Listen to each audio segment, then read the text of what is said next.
veljače ove godine posada tankera Vinjerac, tankerske plovide iz Zadra, pod zapovjedništvom Milana Grbića, spasila je u moru između Kube i Meksika 5 ribara.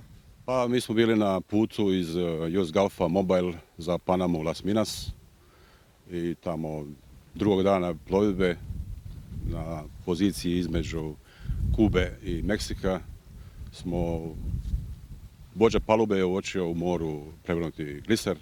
Znači, toga dana smo radili normalne poslove koji se obnašaju na brodu i u jednom trenutku, znači, sa dizalice sam sa desne strane ugleda ljude u moru.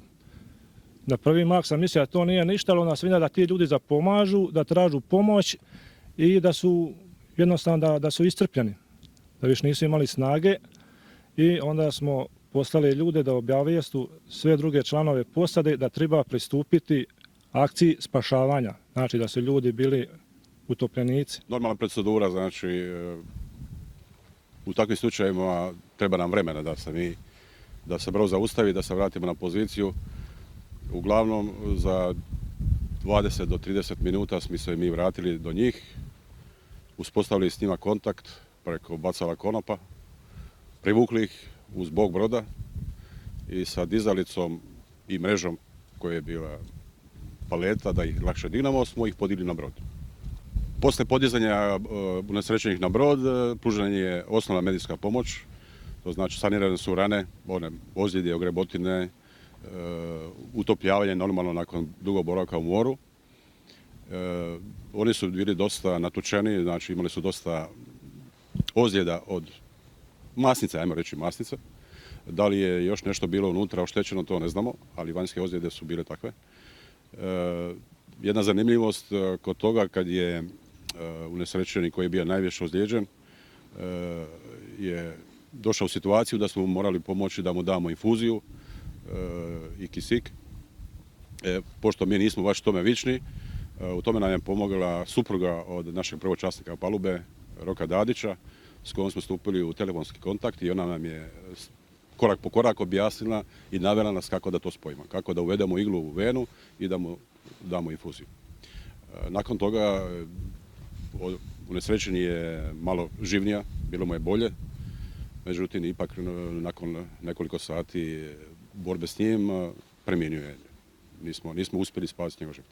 Znači, ti ljudi su bili oko 4 dana po njegovom priči, on se nam rekla da su bili 4 dana u moru i što se moglo vidjeti kad smo je digli na brod da su jako bili izmrcvaljeni i ozlijeđeni, znači oni su bili izrazbijani. Dakle, znači, jedan od te 5 kubanskih ribara, oni su nam rekli da su oni ribari, on je znači i preminuo pošto je pije more.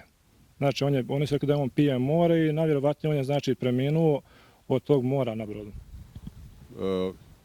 Nakon toga su obavješteni svi mjerodavni, znači lučke vlasti, Paname, naši u firmi, unajmitelji isto gdje smo bili pod najmom Stena Veko, koji su nam nakon možda sat vremena od obavještavanja da smo zaustavili brod, da smo stali zbog toga i toga, poslali jedan mail zahvale da se nije se ukinula pomorska tradicija. Znači, da ne brinemo o tome što smo stali, što smo zaustavili brod, da smo napravili ono kako smo trebali.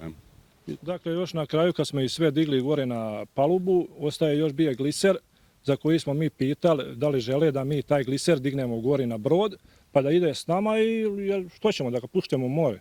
Nakon čega su oni rekli znači da presjećemo konopi i da puštimo gliser čaj, da je najbitnije da smo mi digli gore i spasli.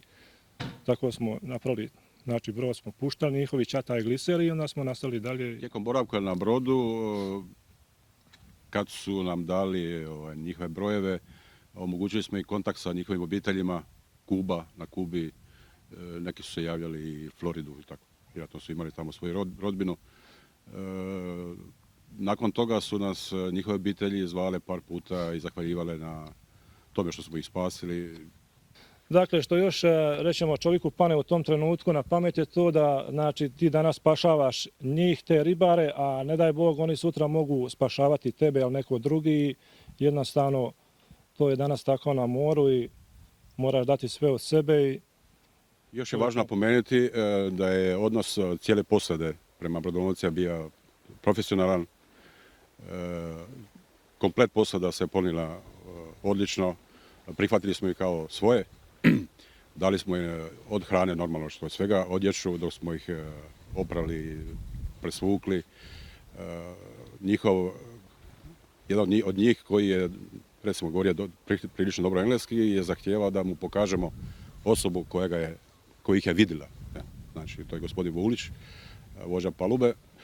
Ali najgore je bilo kad su išli sa broda, onda je bilo dosta emocija. Evo i meni sada mi se vraća to, bili plaća, plakali smo.